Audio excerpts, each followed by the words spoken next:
Welcome back, you guys. It's interview night, my favorite night. I know you have to like plow through all those 10-minute shows of mine, but this is my favorite. I'm going to try to get you maybe 2 interviews a week, minimum 1. I'm committed. Heidi Hollicker and I worked together on Valley Girl. I did the wardrobe for Valley Girl. We were having so much fun.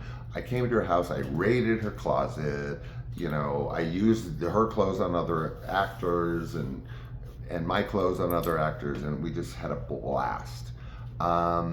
So we've been in touch, you know, a little bit here and there, but yeah, and she's so busy with stuff that we want to get into. But I'm so glad to see her and hear her, because basically it's been since I was 16.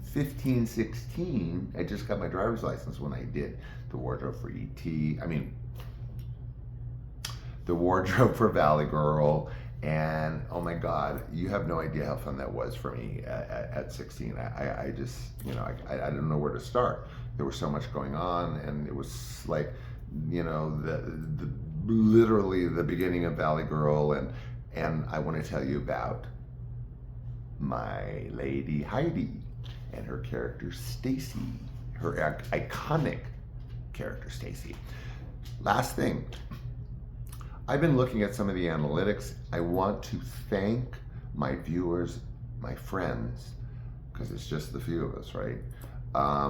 In India, in the United Kingdom, in Japan, Brazil, and Canada, and of course the United States. So thank you for joining me. It makes me feel good. What can I say? Nothing else to say on that one. So Heidi's going to be calling in, and I have like maybe hopefully 3 interviews on the docket coming up over the next maybe week and a half. My book drops on The Slaughtered Princes of West Hollywood, which you will get more and more information as the date grows nearer, because I am not the type to cram it down your throat left and right like some, you know, acting manual or book or whatever, like buy it. Or put the picture in my profile. You know how they do that? Like the latest project goes into their profile pic. It's like, no, I'm not talking to a book. Anyway, my book. It's a good book. I was a grant writer and a writer since 1996. And I'm very critical of my work. Very critical of my work. Always have been. I love this book. This sounds corny, but if I pick it up every now and again and start browsing it, it all comes back to me, and I think it's very, very well written, and I'm proud of it. And so I'm very excited for it to come out. I'm hoping June 5th. No, mama. I'm hoping June 5th. At the outside June 7th, but it may be even before June 5th. So I'm in the final stages. I'm ready to pay now. That's what I've been waiting for, the pay now button, and it's coming. And you know what? As soon as that pay now flashes on my screen of my my tablet or my phone, I'm going to show it to you.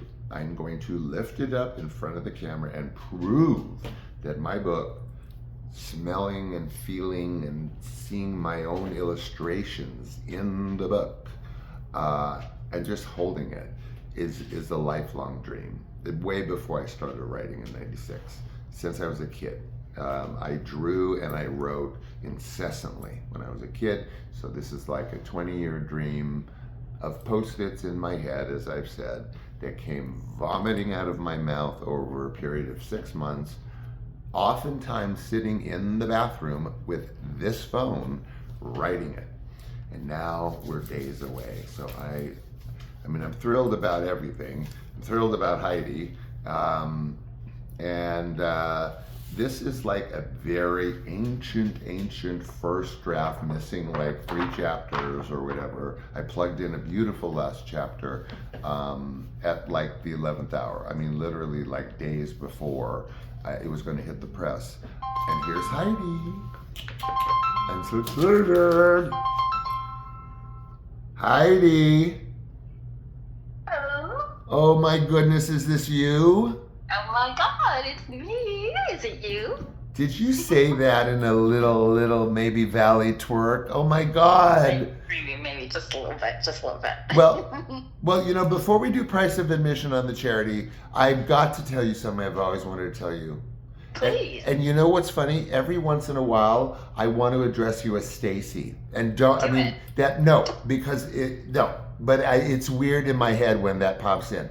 Anyway, you need to know, Heidi, for the first time that I've ever told anybody, that I grew up in Los Angeles. I grew up with the Valley Girls. I go way back. There was the Westies in where I was going to school in Santa Monica. There was the Easties in Hollywood, and there were you guys. And Yeah. you are the most authentic Valley girl I have ever come across. And also, Oh. you are the closest to the way they were. Well, it's pretty simple. I'm the only one in the movie who grew up in the Valley. Well, there you go then. There you go.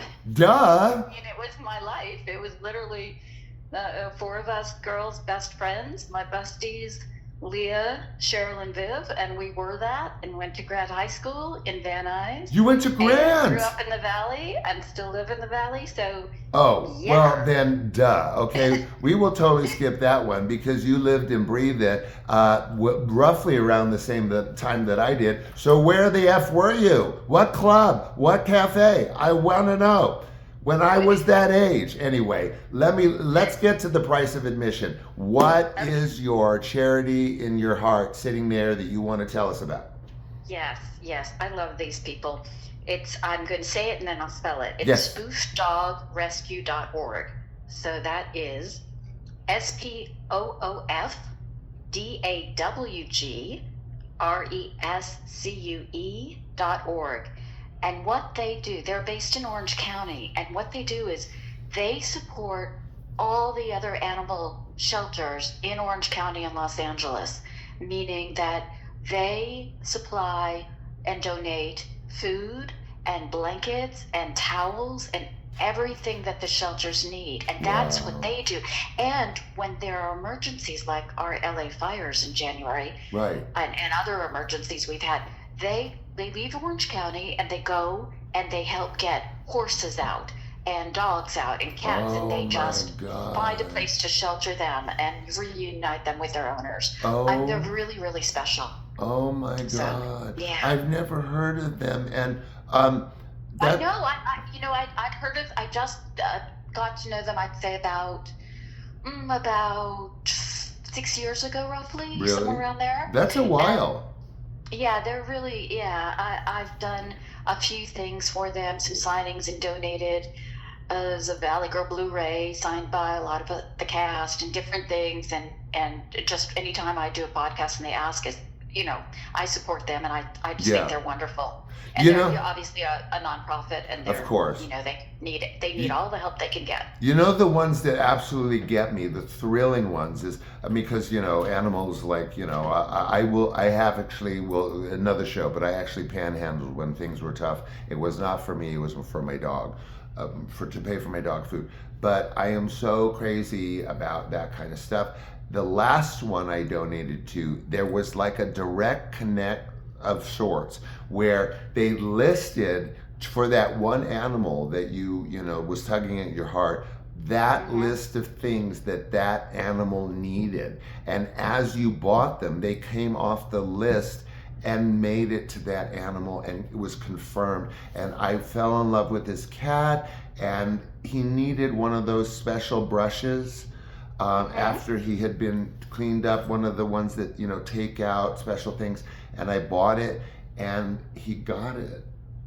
Yeah, it's really amazing. I mean, the dedication and commitment, and I mean, imagine you're in Orange County. It's whatever 8 p.m. and then you know these fires, and you just get in your car. Yeah. They get in their cars and they come out, and they just figure out how to help, and Yeah. it's beautiful. It's beautiful and it's gratifying. So we all know that we all have hearts, and beautiful ones at that, many of us. But switching gears, Okay, so there was the bombast of Valley Girl, which like blew open the world in terms. I mean, even the song virtually is like practically based on the damn movie. But Yep. so there was this cultural explosion, and I don't quite know how you handled that. Much like with E.T., it was groundbreaking, like kids movie or whatever. But you were like cultural societal commentary. So Ironic. go ahead. Go on. I'm No, sorry. no, no, no, Well, no. ironically, not in reality, because Debbie and I would go hang out, and we would be like looking around, hoping to get some sort of press somewhere. We had literally no press coverage. We had no interviews. No? There was no activity. The movie came. It cost, I believe, $275,000 to make. Yeah, Plus maybe yeah. another 150 for marketing, and I mean, it grossed many years ago. It grossed like 17 million, and now I'm sure it's grossed so much more because The remake. we're still getting residuals for it's on every streamer. Oh, sure. It's out. It's more popular now. So bottom line is when it came out, it came out. It was in the theaters, Yeah. and then it went away, and that was that. And then we all went on, doing other movies or TV or whatever we all Wow. did. And of course, Nick exploded. Nick Yes. Cage. And Yeah. exploded. Nick did. Yeah. And but no, nothing until I'd say our 20-year reunion. Then there was some interest, and then when streaming came, there was so much interest. Yes. And then Debbie and E.G. and I did cameos in a remake, Sure. Yeah, I saw those. Yeah. which is that movie's totally different than ours. Oh, Very my different, God. very different film. But it was really it was super fun to just be honest. No, with it, of yeah. course it was. And- But yeah. Heidi, ours was a guerrilla warfare film. I mean, Well, I think. ours too. I think Ours- I think Delia had $1,000 for her whole production design budget. So that takes us to Delia, who you worked with and for. Yes, she Handled was my our surrogate. jobs. She was actually my surrogate mother since 12. Yeah. Yeah, she was very special. Very special. I didn't get to spend time with her, but Yeah. I could. But I knew that she was special You and knew. so beloved. Yes. And actually, I spoke to Martha Coolidge this afternoon. Yes. Just checking in with her, our director of Valley Yes. Girl, and saw Lee Purcell and E.G. Daly. Oh, I was shooting my new series last weekend. Yes, But yes. Back to you and me. I would like to bring up, so I met you at, what were you, 16 and a half? 17? yes. I had just started driving, Heidi. Well, you came up, I lived in this really funky, cool guest house up in Nichols Canyon, up in the Laurel Canyon area. And since Martha knew I was from the Valley and I dressed that way, and she sent you. I don't know if Delia was with you or who was Could have with you or been. drove you. Could have been. But you came into my little room, my little bedroom, and the closet had no doors, so you could see all the clothes and boots and things, and you just like go, okay, I'm taking them all, and you just grabbed all the clothes, which is I completely did? fine with me. I And took them did? just that. Yeah, it was like that's how I met you. Oh my God! So you met me storming into your house and grabbing all your clothes. Going into my bedroom and taking my clothes. Oh my God! I mean, I Because it was remember. right there, It I was there. remember the I forget it. fittings. I remember the fittings and stuff, and I remember like hogging everybody's clothes because of the budget. But I mean, literally, Heidi, I was like, when we did the Plimsoll scene in the club, I was literally taking clothes off of extras, putting them on other people, styling them differently so they looked like different dancers on the dance floor. That's how desperate we were. Well, all the clothes except for the prom dress Yes. that I wore were Yes. my own clothes that I wore on a regular basis. That's the thing, and that's why I wanted your damn clothes. And you got them. You got Well, them. so, and where did they end up? In the classic film. It was really I loved it. I loved it. Sewed the little lace on my little pink sweatshirt. Oh, 'cause I thought that stop. would look And good. and remember, oh my God, the lead, blah, blah, blah, Deborah Foreman. You remember that T-shirt with the lips all over it? Yeah, that was very cool. That was not mine. That was No, you someone know like- whose it was? My That was mom's. I love that. That was a great T-shirt. It All was the my T-shirts, mom. It the, was the leopard one yes. that E.G. wears. Yeah. The car scene. Unreal. What she wears when she and Nick are doing the montage. Yeah. Oh, some of that was mine. Of course it was. Yeah. It was And mine. That was crazy. that Lips T-shirt would belong to my mother. No way. From the 70s. That's hysterical. Isn't it? It's Wow. just, it's all that kismet that made that film. And I love every minute of it. I'm sure you do. Now, my main curiosity is with this like landslide segue, where did you find your place next in the industry? Well, I continued to act until I'd say right about 1990, 91 or so. And then I went into, then I thought, you know what? I'm not happy. I'm frustrated. I'm auditioning. I'm not getting things. And what happened is because I was so spontaneous and natural as an actress, and it was easy and I was comfortable. Once I started realizing what the stakes were and feeling the rejection, I really started screwing up. So I would go on an audition and I could do it, but I psyched myself out the wrong way. So I would go home and cry for 2 days. Oh, wow. And not get it. Because before it was just, I walk in, I just, do it. You'd get it or you wouldn't. And, you didn't have the frame of reference. So then as, 10, 11 years of acting went on, you have the frame of reference to be like, I really need this. I really want it. You want it so badly that you'd completely, for me, I would just do a horrible job because I would become all of a sudden nervous and conscious and stuff that I wasn't. And you crawl into your head, Oh my God, and crawl into my bed. And then my folks who have been the biggest supporters of my life, Charlotte and Stu Miller, they're like, maybe you should stop acting for a while. And really? I said, okay, I'll take a year off. And so I took a job as a receptionist at a at a commercial production house. Of course. We did commercials and stop footage. Yeah. Anyway, all that kind of stuff, a lot of commercials. Yeah. And I was there in the first week. I remember my hair was really long and I could hide my face a little bit because the first week I remember I was crying a lot because it was like, what? Wait. What? Oh, no. But I did it and I learned, and then I thought, okay, I'll put off acting for a while more. And then I went into working at other production houses, post-production houses. Wow. Finally worked on a show with Larry King's former wife, Sean Southwick King, who's really good, lovely, and did this low-budget Entertainment Tonight show where I had so many responsibilities. And then I ended up at Daily Variety working for the publisher. What? And from there, I went to, where did I go then? I ended up finally working for Rick Baker for 9 years, co-running his studio. Yes. And he has 7 Academy Awards for makeup of effects. Course.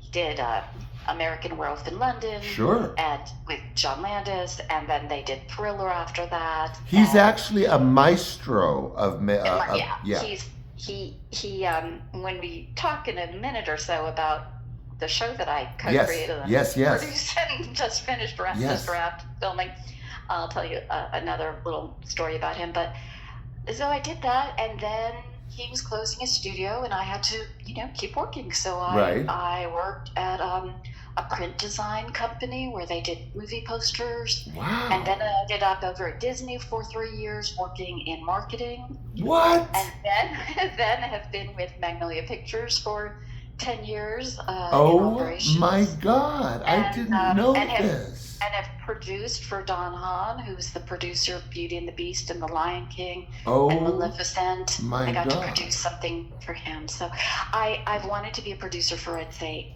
20 years, and have been really heavily pursuing it for 12. And I'm finally able and ready to join PGA. So I'm producing. Yay, PGA! It's a long journey. But I'm in a really amazing place right now that I was listening to your other interviews, and you were talking about how be there, when you're there in your life right at that moment, Yeah. seeing what's right in front of you, Yeah. and learning how to acclimate and handle whatever the scenario is. Yeah. Being on this new project, which has been a few years now, I'm there. It's taken a long time, but every single thing I did, including 10 years of waiting tables while I was an actress. Oh, been there. Starting in Valley Girl, and then running to my restaurant job, Same and then running thing. to my other restaurant job. Oh my God, 2 restaurants. Yeah. Mine was Chinese and Italian. Anyway, go No ahead. way. So yeah, that's Wow. So there's now, a where are you background. landing right now? I know you have this explosive stuff that a lot of which you can't talk about. Well, what can you tell us? Okay, well, I can talk about most of it. Let's see. My show is called Scream and Cry Horror, Ooh. HORROR, Horror Right. Movie Review. It is a scripted comedy where our characters review horror movies. What? And I got with my producing partner Reed Shelley. Yeah. We brought in all of our friends and colleagues. So E.G. Daly from Valley Girl. Oh my God, you're stars in kidding. it. Oh. And she is. The core characters are Scream, who is a goth girl, but very, very strong, intelligent, Yes. sensitive. A la Elvira, but for 2025, Yeah. she's not over sexualized. Yeah. And her best friend happens to be a puppet. That's a rat. So it's a puppet rat. And which is puppeteered by 3 different puppeteers. Of course. And that's voiced on set by E.G. Daly, and she's just freaking brilliant. Well, E.G. is the goddess of voiceover, but we won't go there. She is. She is amazing. When she was creating the voice for it, and Reed and I were working with her, and we had an idea for the voice that was a little different than her initial approach, and within 46 seconds on a Zoom, we said, we feel this is he's a 13-and-a-half-year-old boy who's absolutely in love with Scream, who's this beautiful girl in her 20s with black and red, split black and red hair, and very, big lashes, but gorgeous, and so down to earth, and she cries in love with her. And within literally 46 seconds, I just saw it on my computer at the time. She gave us the cry voice, and I was like, "Oh my God!" I mean, literally chills down my body. Isn't that the way? Oh my God! So cool. So we have Mimi Torres plays Scream. Tom Pinto plays 4 or 5 different voice characters. He's a very known voice actor. And I have to give a shout out to my brother, who's one of our writers, Please. HEIDI HOLICKER. So keep it in the family. That was very fun to be able to hire my brother. And, so many other friends, Eddie Yang, this brilliant designer who did Tron and Iron Man suits. And he built our puppet, and our puppeteers, I just have to say their names, Langston. Yeah, please. Langston Ball is our DP. Okay. And then our puppeteers are Fred Fraley, Yeah. who is also pitching my guys. No. He's a puppeteer, and he's a fabricator, so he actually put the fur on our puppet rat. And then Artie Esposito and Brett O'Quinn did our puppeteering too. So anyway, bottom line, it's a very, very funny show. There will be 12 11.5-minute episodes that will be launching probably around September. I'll be doing a bunch of stuff on my Facebook page. Okay. Our website is screamandcry.com. Yes. So you can go and check it out. Yes. See all of our, what they kind of call proof of concept, all of the Right, early of episodes course. we did to be able to get a particular distribution deal with a major streamer. So wow. we're really excited. It's very funny. We have Juliet Landau from Buffy the Vampire Slayer. You're kidding. Ed Wood is one of our cast members, and our photographer, friend Deborah Weeks. Just an amazing group amazing group of talented people who all we've known literally either 42 years Oh, or stop. 5 years. Stop. Yeah, Really? it's very cool. Oh And we my have God. makeup artists and our makeup designer Nicole Goulet, and anyway, I could go on forever about Of these people course. because I have so much respect for them. Well, So that's what's going on. We literally wrapped last Sunday night. We shot 12 episodes in 4 days. So we were very organized. And wow. I'm the executive producer, co-creator, producer, and writer, and props and wardrobe. Oh well, there you go. So there you go. There's my spiel on. There's your Scream spiel. and Cry. There's your But spiel. It will be launched wide. I just can't. I can't. No, say I any more know. about it I yet. know. But please come back and tell us all about it when you whatever you can tell. I will. I'm so proud, and it's been truly a labor of love, and it's amazing that we finally got to this point where we actually made the show. Yeah, It's yeah, actually yeah, gonna yeah. get there. So, You know, yay. on the I topic. have a couple questions for you. Well, let's go because I don't like to keep everybody until they fall asleep. Shoot. Okay, real quick. Yes. So, really important question I've had Yes. basically, most of my life. E.T., the cap that you wear. Yes. Was that yours or was that wardrobe? No, the wardrobe was all by a woman named Deborah Hill and her assistant. I believe I got that right. And Deborah Hill, the producer? no, I think I may have gotten the last name wrong, but she was a Deborah, and she was the lead costumer. The thing with E.T. is nothing could ever be anyone's. There were so many variables in the production, in the filming, in the science fiction part of it, and the technical parts of it that they had to pick a clothing like the hat and the glasses and the tank top of God forbid, and the turtleneck, and then they had to stick with it because they made maybe 5,600 dimensional photographs of that. Yeah, from every angle possible. I had to stay all day and turn around and turn around. And then there would be, you'd walk into a room and there'd be rows of me. Oh my gosh. There would be boxes of my heads. I wish I took one. Boxes of my heads, boxes of my body to the proper dimensions with the clothes by the dozen with pictures over each box of what the dimensions was. And can you imagine the continuity nightmare? Continuity folks on our old sets. Yeah. Oh yeah. Imagine. Well, that cap, that turtleneck, that cap, just it really it made you jump off the screen. You think? I mean, I loved your character, and by the way, that's E.T. is the only movie I ever stood in a long line in Western Tennessee was E.T. Are you kidding me? No, not kidding you at all. Oh my I God! love that movie. I loved every aspect of it. That warms my heart. And here's my other question Yes, for you. please. That we're asked for Valley Girl every time we do a cast reunion. We did a big anniversary thing 2 years ago at the Chinese Theater. Yeah, of course, It was cool at Quentin Tarantino's theater, and you've come to some of our Q&As and all that stuff. And I always invite you.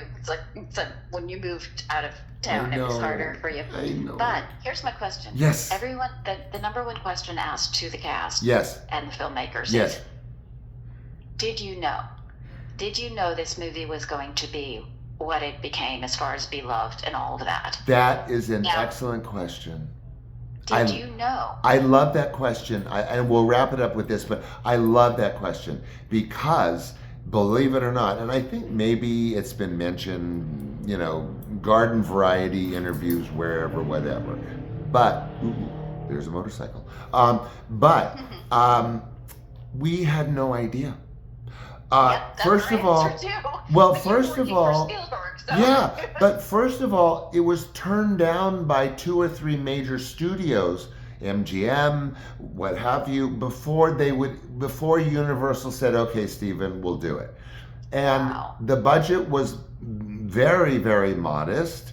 And it was turned down and dismissed as a G-rated kind of family picture along with all other kind of Disney-esque movies. But strangely enough, there was extremely high security on the set. And you had to have IDs to go to the restroom and whatever. And then they were covering up E.T. so that we couldn't even see it. And then, so then we thought, this is maybe There's not. something going on. Yeah, When yeah. when was the first moment at you actually The saw premiere. E.T.? Well, I saw it, believe it or not, this is really weird. You know how they have advanced screenings for celebrities in theaters where you're the only ones allowed in? Okay, Yeah. first time I saw it was at an advanced screening where there was 4 people in the audience. Me, Shirley MacLaine, her daughter Sachiko, and I think it was Delia. I think it was Delia. And we all got to see it alone, the 4 of us in the Cinerama Dome. Yeah. So love that was the first wow, because you know Cinerama Dome's like the size of like Florida, the screen. It's reopening. Oh, I know. Next year. And but the Next only time it really hit me was at the premiere. And then the glitz and the glam and Steven, you know, all over my family and meeting and greeting, and it was the hugest tent I'd ever seen in my life. And then I thought, oh, this is not just some is kid's big. movie. Yeah. Well, it's a perfect movie. Oh, It's sweetheart, a perfect thank movie. You can watch it over and over and over. And you guys as the kids were so important to the movie. I mean, you know, taking care of Elliot, making fun of Elliot. Every moment was just perfect. Drew Barrymore, Carly, come on. You know, I'll let you know this in conclusion is that I hate to admit it, and well, the older you get, the easier those tear ducts, you know, start pumping. But I'm not being corny, Heidi. To this day, when I watch that movie, I weep or tear up when he is thinking that E.T. is dying in that case, that sealed case. Oh, I still cry. I And cry every then time. when the end comes and he goes off in the ship and there's that rainbow, again, the tears flow. So, and this is what, 50 years ago? Hello. So I was doing that even before the tear ducts started pumping when I got old. So I don't know. What year did it come out? It came out in 82. We shot it in 81. So about 43 years ago. Oh yeah, well we had the reunion at the Chinese theater not oh God, I don't know, 2 or 3 years ago, and oh boy, Heidi, don't you feel like you've arrived when you go to It's so fun. Oh, at the Chinese theater? Are you kidding? Well, that's, you know, the guys who run the Chinese theater have become friends of mine. Oh, stop. And that was just a really kind of a lucky thing that happened, that I became friends with them. And so when I knew our anniversary, our 40th was coming up for Valley Girl, I just called them and said, hey, would you guys host a Valley Girl Q&A and reunion? And they were all into it. So we did that, and I got 19 of us, filmmakers and actors and producers. Producer and Martha Coolidge and Debbie flew out. She lives out of state. Deborah Foreman flew out, and Cameron Dye, who lives out of state, flew out to be here, and me and E.G. and we couldn't get Nick. He was out of town. He doesn't live here either. And then we did it again 2 nights later at Quentin Tarantino's The New Beverly, the New Bev Theater. I love and it was, again, 19 of us. It was pretty, I mean, I'm talking like the sound people. I mean, I know I reached out to you to come, but it's a surreal thing. Yes, it was very, very exciting. And, well, listen, I don't like to bore people. Not that you're my. I mean, I'm like exploding with. I'm so thrilled that you agreed to talk to us. I really am. I really am. I adore you. And please say howdy to Lee Purcell, because I'm a massive fan. Foam at the mouth fan. I know. So say hi. She is a very special person. Well, give her a hug for me, please. As we're readying to do season 2 of Scream and Cry, to start talks about that. Yes. We want to write a role for Lee, so.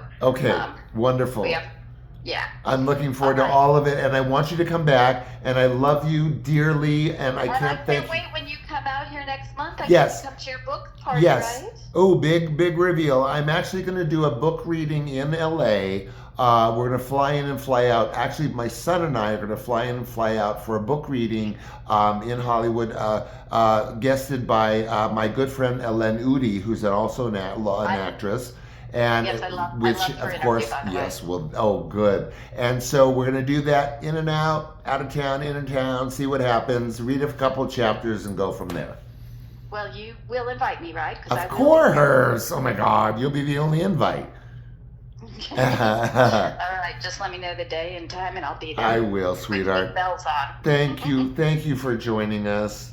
Thank you so much. I always have. I just adore you. Like I You said, you're just too. very special. Well, human being. we'll continue our mutual admiration society in a bit.